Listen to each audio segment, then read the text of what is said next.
its tragedies by continents and map lines, there was a sea that remembered differently. A sea that kept its own ledger. A sea whose name alone, the Indian Ocean, evokes spices, monsoon breath, and the slow, inevitable trade of worlds.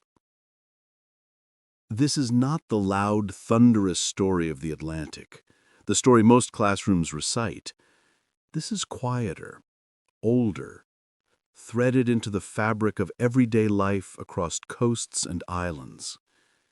It is a history of cities whose stones were laid by many hands, some free, many not. It is the tale of goods and gods, of markets and mosques, of dhows and caravans.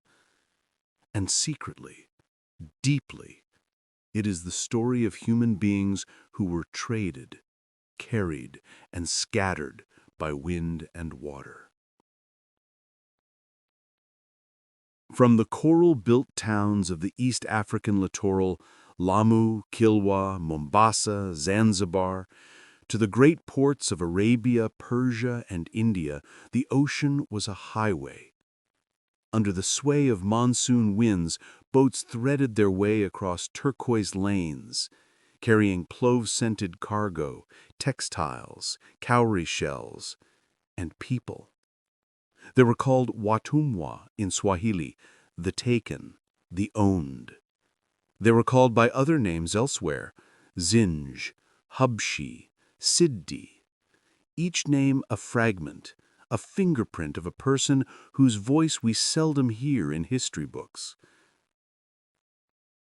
If history has been careless, it has been most careless here. The Atlantic's thunder drowned this ocean's whispers. The flags and banners of empires overshadowed the small human stories, stories that the sea nevertheless kept. Names, steps, songs that rose and were broken and sometimes, in whispers, survived.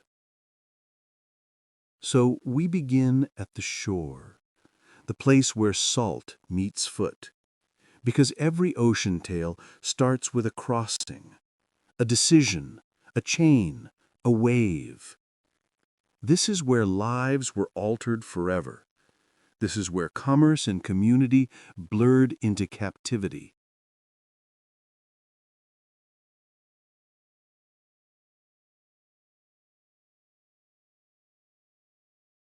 Look closely at the East African coast, and you will see cities born of exchange. Coral walls catch the sun. Carved doorways open into courtyards where incense mingles with clove smoke. Here, Swahili culture, a weave of Bantu roots, Arab, Persian, and Indian threads, took shape. The Swahili were traders and storytellers. They spoke in a language of the sea and made homes of trade routes. From the 9th century onward, dhows rode the monsoon's push and pull, carrying timber, beads, slaves, and precious goods across predictable tides. Those winds were calendars. Sailors timed months and fortunes by their temper. Merchants were a global class long before empires. They crossed oceans with ledgers and loyalties that were often local and personal. In these port cities, elites were often merchants, and merchants were often rulers. A sultan's wallet might be thick with coin, but his power lived in his sea alliances and caravan friendships. Trade networks linked the East African coast to the Arabian Peninsula, to Persia, to the subcontinent of India, and beyond. These connections were not merely commercial, they were social, bonds formed through marriage, religion, and patronage. Islam, introduced centuries earlier, spread and fused with indigenous practices. Cities kept libraries and mosques. They also kept market ledgers and households that relied on servile labor. Within this thriving network, forms of servitude existed long before European contact. People became servants, soldiers, porters, concubines for a multitude of reasons: debt, capture, social sale, punishment. Some passed on as household servants, absorbed into families, given roles that, while brutal, sometimes allowed small degrees of integration. Others were destined for the long, transoceanic journeys that would define a different, vast migration. It's important to understand nuance here. Servitude in the Indian Ocean world took many shapes. It was not always plantation-style mass slavery. It could be domestic, military, administrative. It could be a pathway into local society. But those nuances do not soften the reality. People lost names, were priced, and were forced to build other people's lives. Rivalry among powers, Omani traders, Persian merchants, Gujarati caravans created multiple demand centers. The market for human beings expanded and shifted. Demand grew for labor in caravan trade, for soldiers to guard ports, for domestic service in the burqas of rich houses, for concubines, for entertainers in courts. At the center of these transformations stood islands like Zanzibar, positioned perfectly, both physically and economically. Zanzibar would later become, for a time, the pivot of the Indian Ocean slave trade. But the continent's interior, the forests, the plateaus, the river valleys, also played a role. The coast was the mouth, the interior was the throat through which captives were brought. We will go inland later. For now, remember the harbor's rhythm: trade, prayer, song, and under it, the quieter, steady commerce in people. Away from coral walls and into the continent's marrow. Here, kingdoms rose and fell, and people moved across great distances by choice and by force. Raiders and slavers did not appear out of nowhere. They were part of complex systems of rivalry: local chiefs, mobile warrior bands, opportunistic traders. Sometimes coastal interests partnered with inland groups. A chief provided captives obtained through local wars. A coastal merchant supplied the means to transport them. The result? A chain of transactions that turned warfare and social conflict into commercial opportunity. Imagine a village at dawn, children running toward the well, women pounding grain. A sudden night raid. The alarm sounds. People flee. Families split. Those who are seized are marched to holding pens, sold to passing traders, ferried to ports where their world becomes forever different. The routes were brutal. Caravans trudged across scrub and sand. Shackled prisoners were fed the bare minimum. Many died en route, from thirst, disease, exposure. Those who arrived at the coast had survived only to be funneled into yet another system of dehumanization, sold beneath traders' eyes for metal, cloth, or liquor. The numbers were not recorded the way Atlantic figures were. There was less bureaucratic accounting. There were more personal ledgers and localized records. This made it easier for these tragedies to evade the world's attention. There were, however, places records happened: consular notes, travel journals, local chronicles. They paint a picture of steady, significant movement of people outward from East Africa into the wider ocean realm. And yet, the experience of capture was not monolithic. Some groups escaped integration, others were forcibly assimilated. Men might become soldiers in distant sultanates. Women might be absorbed as domestic help in Indian households. Some groups, over generations, formed distinct communities, the Siddhis in India, for instance, preserving elements of African culture while becoming part of new social fabrics. We will meet some of these descendants in later episodes. For now, hold on to the image of the caravan and the chain, small, relentless mechanisms that moved human lives like cargo from interior to shore.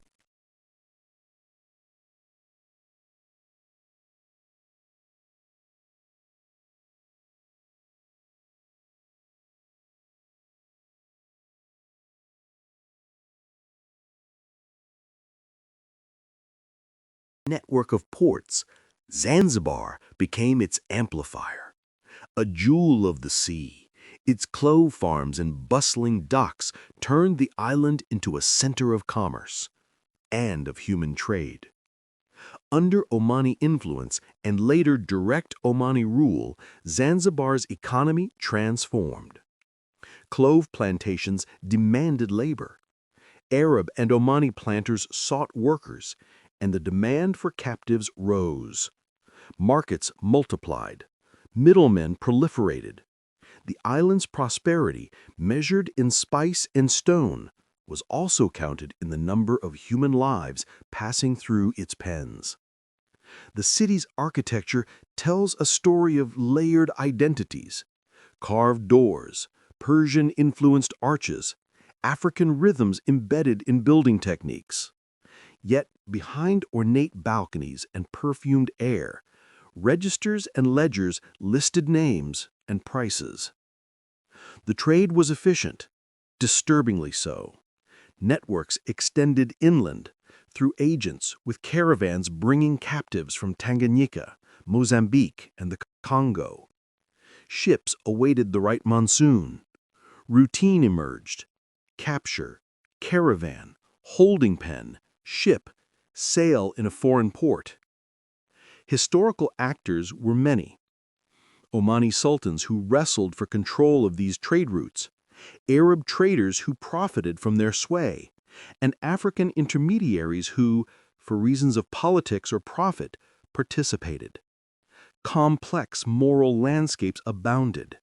Some African rulers resisted. Others participated actively. Some coastal elites opposed the trade. Others found it profitable. One must also reckon with the gendered nature of this commerce. Women and children were especially vulnerable. They were frequently sold into domestic servitude or concubinage. The lines between workforce, family, and property blurred. Some women, once integrated into households, could win relative happiness or safety, an impossible, painful nuance, while others suffered unspeakable violations. Men, meanwhile, were often marched into military or labor roles far from home. Zanzibar's markets sent captives to Arabia and Persia, but also to India's ports. Bombay's streets, Surat's docks, the palaces of the Deccan. These places received African bodies that would then reshape local communities in subtle and enduring ways. Crossing an ocean is always a rite of transformation. For those forced across the Indian Ocean, it was a living death and a bewildering new beginning. Ships were crowded. Captives were often kept below decks or in cramped compartments. The same sea that had borne merchants now carried human suffering on a scale the eye could not easily count. Disease spread, food ran thin, bodies lay damp and fevered. For many, the sea took the first of their numbers. Arrival did not mean the end of suffering. In ports like Surat or Goa, captives were inspected, priced, and sold. In some places, African soldiers, known as habshis or sidis, entered ranks of royal guards. In others, they became household staff, entertainers, laborers. They were woven into local cloth and culture in ways that were both violent and creative. One of the most haunting legacies of this trade is how visible and invisible its results are. You will find African-descended communities across the Indian Ocean rim, in the Konkan region of India, in parts of Gujarat, in Pakistan's Sindh, in Persian port cities. Their music, their religious practices, their culinary traces linger. Yet their stories, the names they carried, the songs they once sang, are often submerged, like wrecks under waves. Identity became an ongoing negotiation. Some clung to memory with ritual and dance. Others blended into caste, creed, and the messy tapestry of new homelands. Think of the Sidi communities. Centuries after crossings, they would form distinct neighborhoods, field regiments in local armies, and later find themselves negotiating recognition in modern nation-states. Their faces are living maps of the oceanic crossings we are tracing. By the 18th and into the 19th centuries, the world's power maps began to shift. European ships moved into Indian Ocean waters with a new constancy. Their motives were not purely moral. Economic interests, strategic ports, and imperial ambition drove them. But one of the narratives they carried, or at least professed to carry, was abolition. The British, for instance, declared the transatlantic slave trade illegal in the early 19th century. Yet abolition in the Atlantic did not instantly erase slavery across the Indian Ocean. The region's networks were old, local, and often intertwined with the social fabric in ways that made quick eradication difficult. Some colonizers condemned the trade while simultaneously profiting from the new imperial economy that emerged in its wake. Abolition became a political theater. Naval patrols attempted to intercept slavers, treaties were made, but enforcement was inconsistent. Some local rulers resisted, some adapted, and some colluded. The economics of clove plantations and the demand for household labor meant that the system found ways to survive, transform, and continue. And so, in many places, a slow unraveling happened. Social transformations, missionary pressure, international agreements, and the sheer weight of debates about human dignity. Yet erasure persisted. Not only the erasure of lives, but the erasure of memory. When nations wrote their histories, these crossings and communities often became footnotes or curiosities. That is why this story matters now, not because the sea needs vindication, but because the human ledger deserves balance. Because songs and stories and faces that occupy our towns and plateaus, descendants of those who were taken, have been waiting for recognition. What we have seen in this single episode is but an opening. The geography, the networks, the first movements and consequences. We have traced the harbor's life, the inland tragedies, the island economies, the oceanic crossings, and the first strokes of a coming global scrutiny. But in the chapters ahead, we will go deeper. We will meet individuals, when names survive, and communities that held fragments of memory.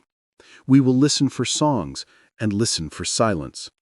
We will trace the Sidis in India, the Habshis in Persia, the Zanj along the Gulf, and the families in Zanzibar who kept ledgers and laments. And we will confront difficult truths, the role of local agency and complicity, the contradictions of abolition, and the stubborn survival of memory. Sound cue. Waves returning, soft, steady, a single voice hums a low ancestral melody. The ocean does not lie. It remembers. It keeps the cargo manifest of time in its tides. Our job is to listen, to give voice to what the sea has carried and to the people whose lives were forever altered. If you stay with us, Episode 2 will take you inland, into the caravan routes, into the mountain paths, and into the clans and kingdoms that fed an ocean-wide system. We will hear the testimonies where they exist and reconstruct with care what the ledger of the sea once listed in silence. Until then, remember the shoreline you most know, the one closest to your childhood, and imagine someone walking away from it, forced to cross a sea they did not choose. Imagine the echo of their name in the wind. Let that echo be the reason we listen.